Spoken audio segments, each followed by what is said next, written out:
Welcome to Mind Blueprint, and thank you so much for taking the time to watch our videos. We created this space to help you decode the silent architecture of your beautiful, complicated brain. And having you here as part of our community means the world to us. If our deep dives into human behavior help you understand your patterns and feel deeply seen, please hit that subscribe button. It really helps our channel grow so we can keep bringing you accessible psychology and neuroscience. We hope you enjoy the video. Today, we're going to completely reframe your understanding of why, literally, at the absolute last minute, you sabotage your own success. Seriously, if you've ever felt like your own worst enemy right when victory was finally in your grasp, well, you're absolutely in the right place.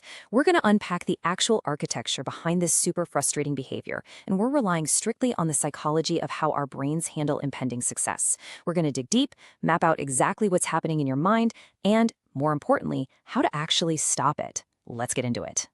So picture yourself here. You are inches away from finally achieving a goal you've been actively pursuing for years, right? It could be finishing a massive career-defining project, finalizing a business launch, maybe finally sending off a proposal you've poured absolute blood, sweat, and tears into. The late nights, the early mornings, the heavy lifting, that's all mostly behind you now. You can literally see the finish line. All that's required is just one final, decisive push to cross it. Logically, it should be the easiest and honestly the most exciting part of the entire journey. But here is the trap. Notice this massive disconnect between logic and reality. Instead of taking that obvious logical final step to secure your win, you suddenly find yourself completely derailed. And let's be real, it is rarely just binge watching a TV show. In the professional world, it usually looks like sudden, obsessive, productive procrastination. You know exactly what I mean. You start color-coding your inbox out of nowhere, or endlessly re-researching data you already have perfectly mapped out, or scheduling these totally unnecessary alignment meetings to discuss things you literally decided weeks ago. It makes absolutely no logical sense. You want the goal, you've worked for the goal, and yet, in the 11th hour, your actions completely oppose your desires. It's a deeply, deeply frustrating experience, which leads us directly to this crucial question. Why do we intentionally derail our own progress right when the stakes get high? And really notice that word intentionally. Even if it feels like you're just being lazy or disorganized or maybe a bit distracted, there's actually a very deliberate mechanism at work here. Your brain is making an active choice to pull the emergency brake. But why? Why hit the brakes when the finish line is right there in plain sight? Well, to answer that, we've got to unpack the dark psychology of a concept known as claimed self-handicapping. Now, this isn't just your everyday run-of-the-mill distraction.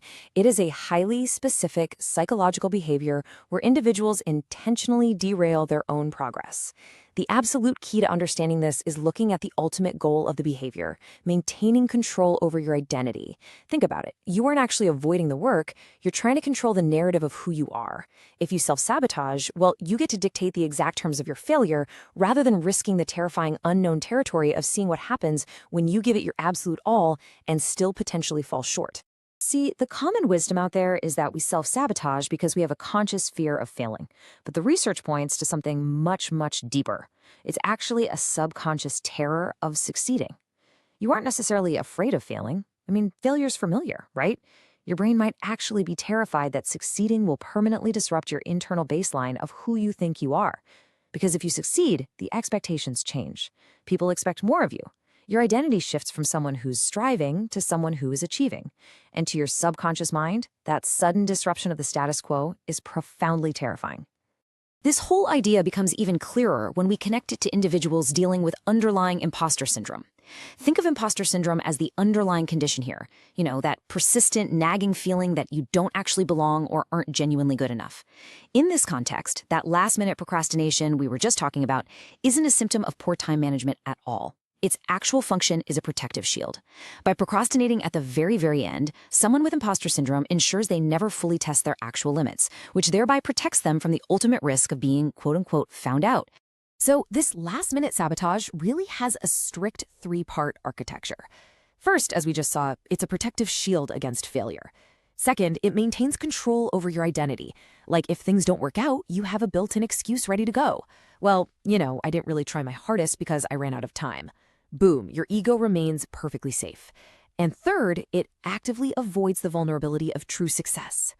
True success means stepping into the spotlight, facing new pressures, and accepting that you actually are highly capable. For a lot of people, taking full ownership of their own power is an incredibly vulnerable and honestly exposing place to be. This brings us to a massive paradigm shift, a real game changer. We have got to stop viewing this self-destructive delay as a flaw, a weakness, or some lack of personal discipline. Instead, we must reframe it as a brilliant, albeit totally misguided, survival mechanism. Literally, your brain is doing exactly what it evolved to do: protect you from perceived threats.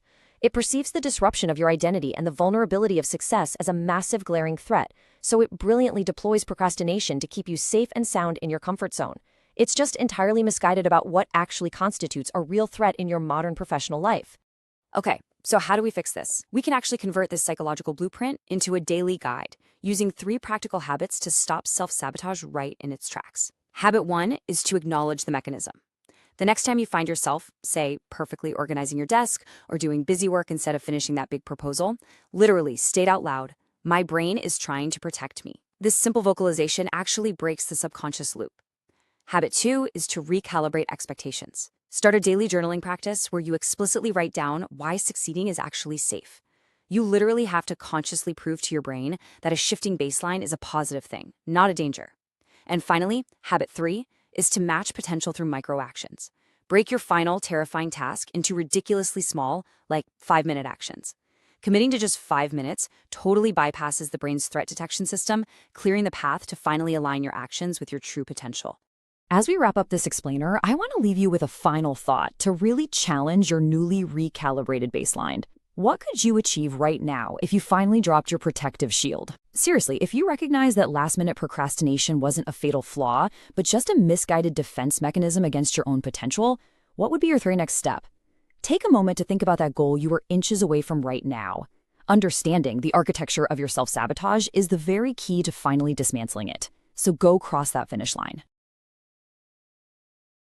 If you enjoyed this video, hit the like and subscribe button and join our community of bridge builders. Let's keep exploring the weird and wonderful ways our psychology shapes who we are today. See you in the next one.